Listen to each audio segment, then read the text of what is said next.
O Senhor esteja convosco. Ele está no meio de nós. Proclamação do Evangelho de Jesus Cristo, Glória. segundo Mateus. Glória a vós, Senhor. Naquele tempo, vendo Jesus as multidões, compadeceu-se delas, porque estavam cansadas e abatidas, como ovelhas que não têm pastor. Então disse a seus discípulos: a messe é grande, mas os trabalhadores são poucos. Pedi, pois, ao dono da messe que envie trabalhadores à sua colheita. Jesus chamou os 12 discípulos e deu-lhes poder para expulsar os espíritos maus e para curar todo tipo de doença e enfermidade. Estes são os nomes dos 12 apóstolos. Primeiro, Simão, chamado Pedro, e André, seu irmão. Tiago, filho de Zebedeu, e seu irmão João. Filipe e Bartolomeu. Tomé e Mateus, o cobrador de impostos. Tiago, filho de Alfeu e Tadeu. Simão, o zelota. E Judas Iscariotes, que foi o traidor de Jesus. Jesus enviou estes 12 com as seguintes recomendações: não deveis ir aonde moram os pagãos, nem entrar nas cidades dos samaritanos. Ide antes as ovelhas perdidas da casa de Israel. Em vosso caminho anunciai: o reino dos céus está próximo. Curai os doentes, ressuscitai os mortos, purificai os leprosos, expulsai os demônios. De graça recebestes, de graça deveis dar. Palavra da salvação. Glória a vós, Senhor. Louvado seja nosso Senhor Jesus Cristo. Para sempre seja louvado. Servi ao Senhor com alegria, ide a Ele cantando jubilosos, porque nós somos o povo e o rebanho do Senhor. Nós somos a nação santa, o povo sacerdotal, o povo régio, o povo sacerdotal, um povo que traz o espírito profético, porque nós participamos da missão redentora de Cristo, do munus de Cristo, do munus de ensinar, reger e santificar. Então logo nós também somos profetas, nós também somos reis e sacerdotes. A igreja é o povo sacerdotal. Então, logo, também nós somos pastores, todos nós pelo batismo somos pastores. Jesus olhou para a multidão e compadeceu, teve compaixão, porque estavam como ovelhas abatidas que não têm pastor, mas agora tem. Não tinha pastor, agora tem, porque tem um povo sacerdotal. A igreja é o povo sacerdotal, o povo batizado, o povo crismado, o povo que recebe a Eucaristia diária, é um povo pastor. Por isso que a nossa ação é chamada de ação pastoral, porque nós participamos da ação pastoral de Jesus. Então somos um povo sacerdotal, um povo real, um povo régio, um povo santo. Jesus olhou com compaixão. Veja que aqui nós vemos já a missão da igreja. Jesus teve compaixão, o que fez? Instruiu discípulos, formou pastores, deu instruções e deu poder. Aí nós vemos o nome dos 12. Primeiro é chamado de 12, não de apóstolo, porque por enquanto eles são discípulos, por enquanto eles estão na disciplina do Evangelho, por enquanto eles têm como objetivo estar aos pés de Jesus para aprender dele. Mas veja que qual é o critério de escolha? Jesus escolheu 12, eram homens do tempo comum, como nós estamos vivendo, 11ª semana do tempo comum, tempo ordinário. Nós ainda não somos maduros o suficiente, mas estamos caminhando para a maturidade perfeita. Verde, por isso a igreja se veste de verde. É o tempo comum do ordinário da vida. Por isso também nós ouvimos, e porque é o ano A, nós ouvimos São Mateus. Então São Mateus está nos acompanhando aí nesse ano, nesse trajeto em busca da maturidade. Ano A, São Mateus. Então vemos, voltando ao Evangelho, E Jesus escolhe homens dotados de fraqueza. Esses homens não foram escolhidos porque eram grandes homens extraordinários, com dons extraordinários, homens que tivessem uma qualidade acima dos demais homens. Não, eram homens do dia a dia, pescadores, eram cobradores de impostos, eram talvez ali homens que trabalhavam no seu dia a dia. Nada de extraordinário.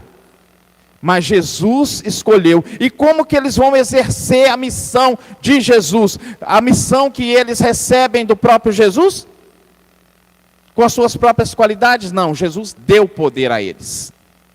O poder não é nosso, o poder é de Deus, a missão é nossa, nós devemos agir, porque a nós foi dada a missão, e é preciso fazer a missão como Jesus manda, mas a obra, quem realiza, quem colabora é Deus, quem cumpre a promessa é Deus, quem confirma a pregação é Deus, missão nossa, pregar a palavra. Mas Jesus pede, a messe é grande e poucos são os operários, é preciso rezar. Eu fico preocupado às vezes porque há muitas pastorais, há muitos grupos dentro da igreja, mas talvez ainda poucos operários para a messe. Talvez ainda muitos grupos ocupando espaço demais dentro da igreja e pouco lá fora, pregando a palavra. Onde estão os pregadores da palavra? Jesus instituiu os discípulos para pregar a palavra, para levar cura, salvação, libertação, restauração. Qual a missão da igreja?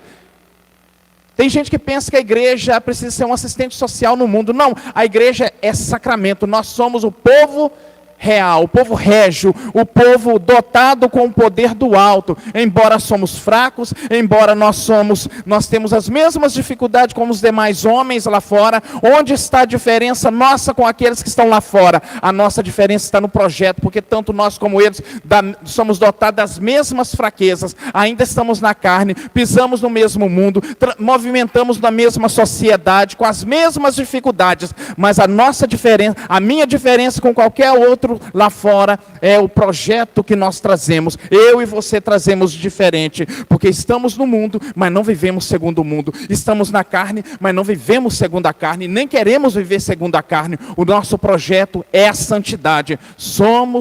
Há uma diferença entre nós e o mundo, porque o mundo não faz parte do povo régio, do povo santo, do povo eleito. O povo lavado e redimido com o sangue do Cordeiro somos nós. Nós temos uma responsabilidade maior no mundo do que eles. Temos uma responsabilidade, santidade. A diferença está no projeto. Caímos nos mesmos pecados, corremos os mesmos riscos, mas temos projeto de santidade.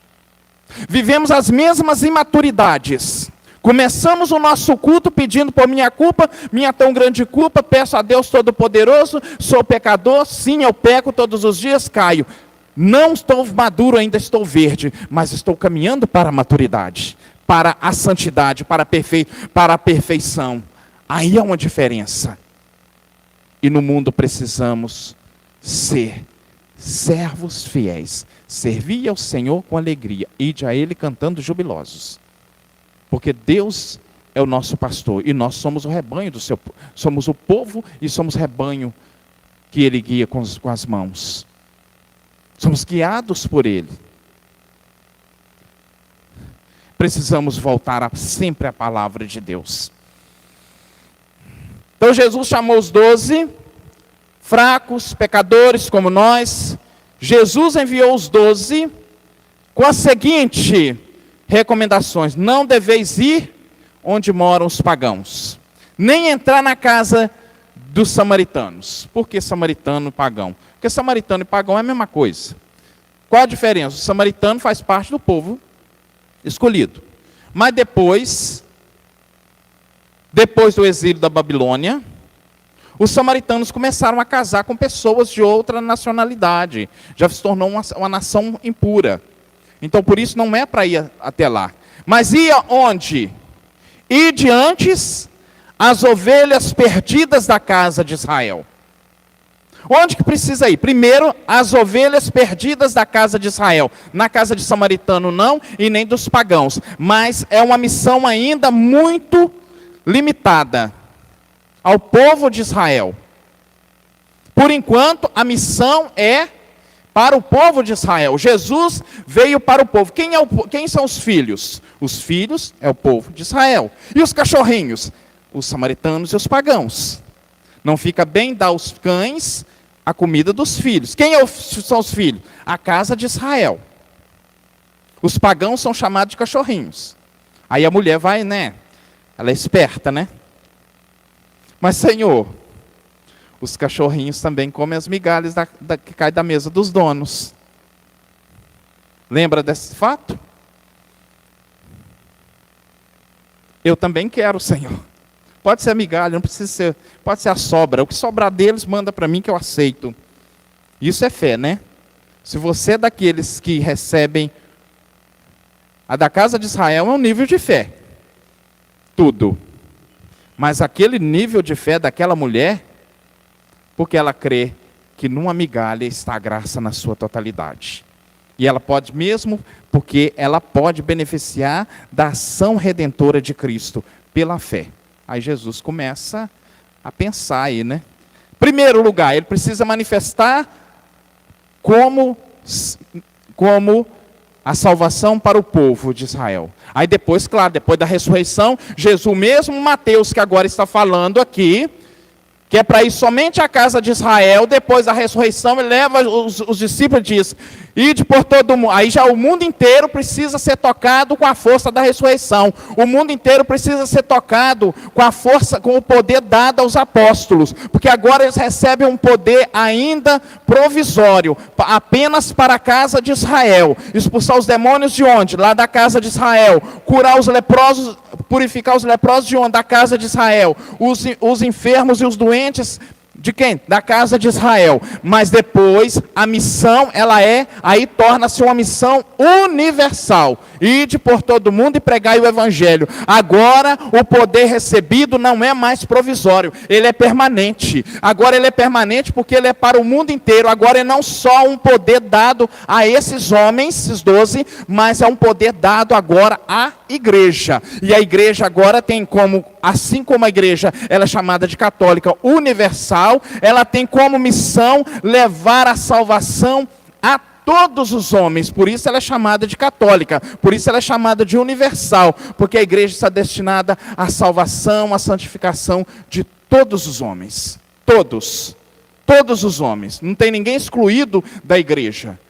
Todos podem estar excluídos das paredes da igreja, do templo, da casa, mas da missão, da ação pastoral da igreja, todos os homens. Ide as ovelhas perdidas da casa de Israel. Em vosso caminho, anunciai, o reino dos céus está próximo. As curas, os milagres, os prodígios, as libertações, os exorcismos, realizados tanto por Jesus como pelos apóstolos, é o sinal de que o reino chegou. O reino não é geográfico, ele é espiritual. O reino não é geográfico, não está limitado à geografia e nem ao tempo. O reino, ele é espiritual, ele é universal, ele atinge os homens de todos os tempos e os homens de todos os lugares. Jesus é o Messias. Hoje nós já sabemos disso, já está claro para nós. Mas imagine que no tempo de Jesus, que Messias que eles esperavam, que Cristo eles esperavam. Um Messias político, com poder político, militar, econômico. Um rei que viesse da descendência de Davi para devolver ao povo um reino glorioso como outrora fora na época de Davi e na época de Salomão. E Jesus vem dizer que ele é o filho de Davi e que ele é maior ainda do que Salomão. No entanto, o seu reino é espiritual. Ele não é um poder político. Que decepção para muitos que esperavam esse tipo de rei. Jesus está falando de um rei do reinado espiritual. Um reinado onde há salvação, libertação, restauração. E os sinais desse reino não é uma plenitude para o aqui e agora, mas uma plenitude total e eterna. o reino, em vosso caminho anunciai, o reino dos céus está próximo. Mas como que o reino de Deus? Então mostra o sinal de que o reino de Deus está próximo. Curai os doentes, ressuscitai os mortos, purificai os leprosos, expulsai os demônios, de graça recebeste, de graça dai. O reino está aí no nosso meio. Não na sua plenitude, porque ainda nós temos muitos problemas no mundo. Mas ele será consumado na eternidade. Quando é que nós vemos o reino? Quando nós vemos uma igreja reunida, procurando levar salvação, quando nós temos pessoas pregando a palavra de Deus, quando nós temos pessoas rezando, aí está o reino de Deus. Quando nós vemos pessoas preocupadas com os irmãos, lutando, quando nós vemos casamento, pessoas fazendo aniversário de 50, 60 anos de casado, aí está o reino de Deus. Mas o reino de Deus ainda movimenta no lugar onde o reino das trevas se faz muito presente. Quando eu vejo casamento destruído, quando eu vejo pessoas egoístas, quando nós vemos aí nos jornais falando de corrupção, de injustiça, aí o reino das trevas está presente. Então o reino de Deus ainda não estabeleceu na sua totalidade, mas caminha para a sua plenitude. A igreja não é o reino de Deus, mas nela o reino de Deus está presente. Então precisamos viver como tal. Precisamos viver como povo sacerdotal, povo régio e nação profética. E é para isso que a igreja existe. A igreja existe para fazer com que todos os homens experimentem a força redentora da cruz de Cristo. E nós somos chamados a fazer essa força manifestar no mundo. Louvado seja nosso Senhor Jesus Cristo. Para sempre seja louvado.